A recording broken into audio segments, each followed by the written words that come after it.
Now that our application is updated to get data from the API, let us learn how we can work with application state. First, we need to understand what application state is all about. Well, let me explain, and you'll understand along the way. If you think about how a Blazor application runs, it's in fact an application that runs in the memory of the machine. Although it runs in the browser, it is still an app that runs in the memory.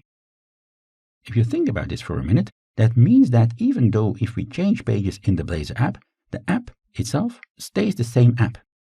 And it means everything that is in memory stays in memory and could be accessed across pages or components. Because on the other hand, components themselves are islands. Every time we navigate to a component, that component is recreated. With these two items in mind, let's now see and understand what application state is and what it can be used for. In many cases, two or more standalone components might want to share information. We've seen that parameters can be used to pass data around, but state can in many cases be a more flexible solution. Take a look at the image you see here on the slide. I have my Blazor app and I have in there two components, which may not be on screen at the same time.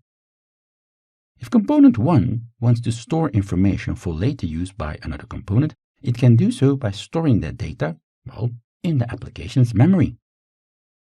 That data, whatever it may be, is seen as state. How we do that, we'll see in a minute.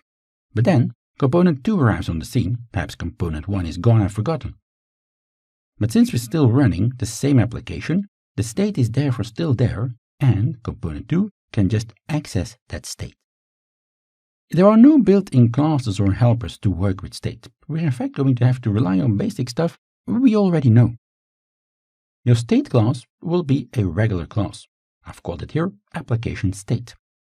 For each piece of data we want to store, we'll create a property or even a field. Note, application state is not a known class. It's something I just made up. We will then, using dependency injection, inject an instance of the application state in the services collection. And I use for that again the addScoped method. This results therefore in an instance of the application state being registered, and that is now accessible throughout my application. That's what we need. That stays in memory. Basically, anywhere in my application, I can now make use of that instance and the data stored in its properties. First, where we want to work with the application state, we'll inject the instance. You've already seen that we can use the inject attribute for that. It's always going to be the same instance across the application that we're getting back. And once I have my application state, I can access its data through its properties.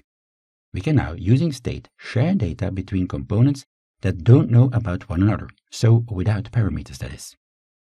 The data is bound, let's say, to the application instance. It's in memory. But that also means that when the application is restarted, the already stored data is gone, since the services collection will be rebuilt. Just hitting F5 will already do that. There is no real persistence yet.